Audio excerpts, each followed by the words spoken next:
and I just want to share with you some survey that I got from the students of from the campus and about your knowledge. And so the first question is, do you think that the religion had any type of influence on each individual living in the society? Of course, absolutely. Okay, and like historically talking, how do you think the religion had influence in the people's life? Since the beginning of the humanity, human being has the need to believe, to find explanations. So faith and reason come together, at least in the main religions like Christian. Okay. And so, according to your best knowledge,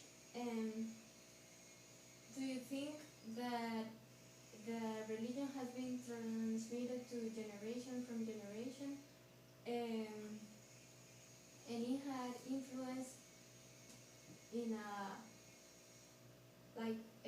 building in a people a closed mind or more open mind and a way of understand the. I think that I'm not sure if it's thinking or believing.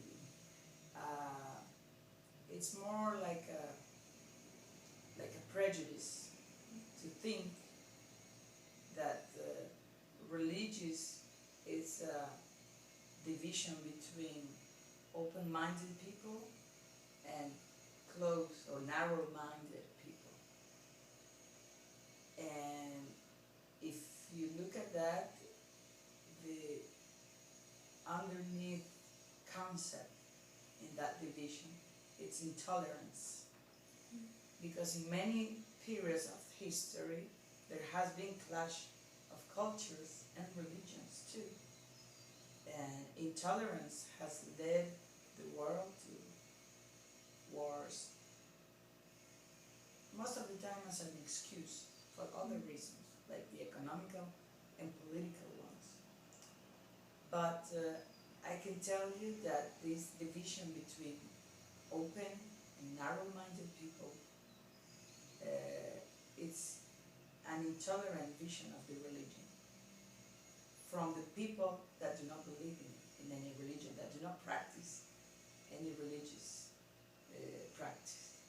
Okay, so you said that religion has affected the society on the political or economic impact, and Absolutely. so how do you think that religion has affected Latin America?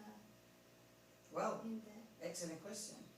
Yesterday it was October the 12th.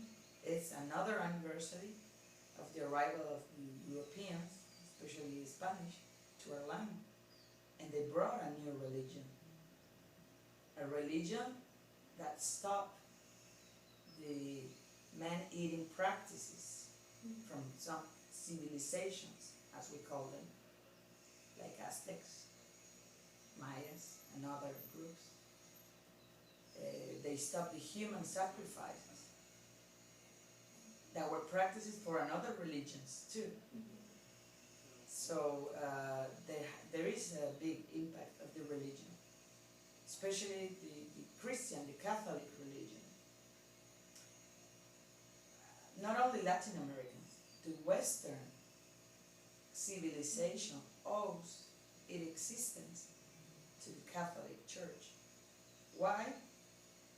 Because by the 3rd, 4th century, when the barbarians invaded Rome and destroyed all this civilization, the Roman Empire, it wasn't the barbarians who rebuilt the Western Europe. It was the Christianity. It was Christendom.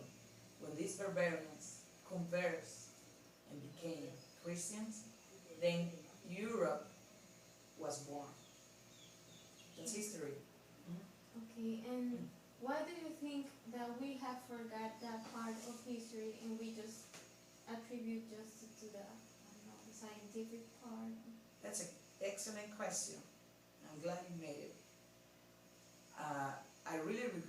have one of the books that enlightens better this topic. I lent it to a student who also has these questions. The book is called How the Catholic Church Built the Western Civilization. I think we probably talk about it in my class. Since the modernity was the new period, historical period in the Western civilization, I'm talking about 15th, 16th century, when the Renaissance allowed a new renewal, of economics, politics, and also way of living. There has been a constant march to destroy the church. And I'm not being exaggerated. You can search for quotations of Voltaire, the French philosopher, who said in the 18th century, loud and clear, the church must be destroyed. Why the church must be destroyed? Because all the moral structure, the ethical structure they give to society in matters such as human rights, because it was the church who created the human rights, from the discovery of America and all the conquest wars and all the destruction of the Indian civilization, the church was the first one who started to make the critic to the Spanish conquest. People like to forget this matter. It was the church who first said, we have to stop this genocide. It was the church who created the war, not the left party or the feminists or the Jews. It was the church, Catholic one. So there is an interest to destroy all these large structure based on 2,000 years. No one has a right to do it, to destroy the church. But they have tried, not once, many times. But we can see that this time the attack is more frequent and this is stronger, because many things are in the middle. The right to life, for example. Okay, and so nowadays, do you think where the economic system or the political system also try to destroy the church at, I don't know, somehow? Or Absolutely. This week we have another release of WikiLeaks for the upcoming election in the United States. And we have I'm not sure if I have my email open. We have the emails between the chief of campaign of Hillary Clinton mailing another important member of his campaign staff, explaining how they're going to destroy the Catholic Church in the United States. I'm not lying, it's in the news today, this week. Why? Why the most important country in the world has focused in the Catholic Church, not the Muslims? And people say Donald Trump is the extremist. Yeah, because he said it out and loud. But Hillary is mailing his main staff since 2011. They're preparing a strategy. It's already done on how to break and destroy the Catholic Church in the United States. Why? Because the abortion, among other things. Okay, and so do you think in Honduras we have experienced like kind of that problem, or do you think we are just, religion is such a part of our It's called the Catholic Spring of Hillary. That's the name of the scandal. Well, it's not going to be scandal because the press, I'm sorry to interrupt, the press is going to cover it. But it's already, the name of the staff, Hillary staff are John Podesta and Jennifer Palmieri, changing ideas on how they're going to neutralize the Catholics. Mails from 2011. See? And people complain about Trump. And the question is why they don't plan this for the Muslims if the terrorism from the Islamic world is the one causing problems. Why are they targeting the Catholics? Why? Because the moral structure Catholic support clashes with the capitalism structure and the Marxist structure as well, like women's rights, right for the abortion, all these kind of things do not belong only to capitalism, but also to Marxism. So since the 15th century, and more since the 18th century, two big modern theories are attacking at the same time from different perspectives the Catholic Church and all its moral structure.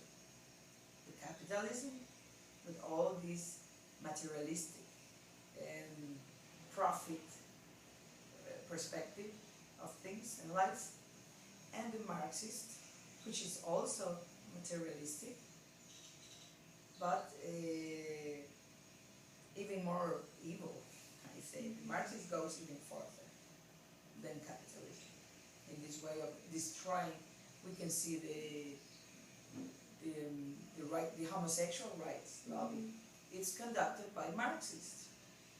The Marxists stated at the beginning with Karl Marx the fight between classes. That was the main principle of this doctrine. You know, the poor against the rich. Because it didn't work. Now they changed the battlefield. And now it's woman against the man. So in order to destroy the man, homosexuals are important. Because you are undermining what man means.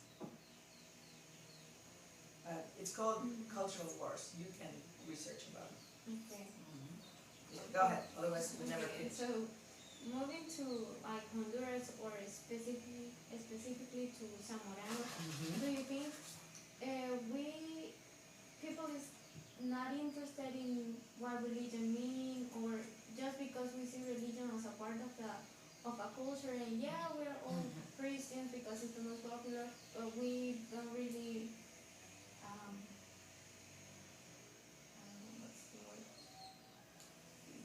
You're not encouraged to have a religious practice. Well, there is a chapel in the campus. I think that's quite a good gesture, you know, to encourage religious practices. And another tendency of the modernity is secularism. I'm not sure if that's how we pronounce it in English, but it means the separation of education and religion. So Zamorano has this status, you know, they don't have one religion to be privileged, facing other religion. So they just built this center, ecumenic center they call it. It's not a chapel, it's an ecumenic center. It looks like a chapel, but it's not. And if you go inside, you don't see any religious sign. And the windows that they may imitate cathedral windows, but they don't have any religious topic on it, you know. They are agriculture, so it's quite funny. You get into sort of like a church and you have cows and fields in the windows, but I see the intention, you know, it's just to keep neutral, because among Christians, some believe in saints and virgin, and others don't. So in order not to, you know, clash these two ways, so they keep neutral. But they have the space, and we see extracurricular clubs that function, and we have some religious events that take place, like camps on the weekends, of course. And no, I think the university allows, but without taking part with any religion, because they cannot do it with only one, but with all of them. So that's the thing. Okay, and so I do a survey to some students, and most of them react like, or give me some answers like I catalog them as people with open mind. They say that they will not be offended if someone tried to convince them about religion. They feel offended? No, they will not, and they will listen, and maybe they will learn something new. Do you think that that answer would be different years ago? Years back, like. Well, I'm surprised they still answering that. Because modern society, people get offended if you talk to them about religion. They feel aggressed. I've seen it. I've seen it in Honduras, in other fields, not at campus. Because of this cultural war that is going on, between, well, religious is not fighting with anybody, but the religion is getting attacked by atheists or anti-religion people. These people is very, very aggressive. They cannot tolerate to hear about one single religious expression without showing their discontent. Even if it's part of our tradition, even if it's part of our culture, they don't respect that. Even if they are a minority, they want to impose their way of thinking to majority. And this is really sad. And it's very dictatorial type of acting. So I'm surprised students don't act this way. So I think. But it can change to that. So I think they answer that because they don't like practice their religion, and they just count that, oh yes, my mother and father is Christian, so I'm a Christian too, but they don't really. Well, it's quite normal, even if you ask an adult or a mature person, more than 40, 50, 60 years old, they will tell you, he or she, that they had maybe this period of their life when they were not that practical. I can talk to you from my own experience. In my 20s, I stopped going to mass and to mass. I stopped going to mass, and I even became an atheist myself. But when you research, because my work as a professional is research and study, then I realized that I was terribly wrong. But because I got the enlightenment of books, of science, that's why I always repeat, faith and reason come together, at least in the Catholic case. I'm not talking about Muslims or others, but I know at least with Catholics, faith and reason, that means science. They do not disagree, they go along. But people with anti-Catholic purposes, like the Hillary campaign, they will tell you always, oh no, the Galileo Galilei case, that resumes all the Catholic attitude towards science. That's false. People do not know the true story of Galileo Galilei. That's the thing. That's your homework. So thank you so much for sharing your knowledge. You're welcome. And thank you for teaching me some. Okay, anytime. You're welcome. Thank you. Bye.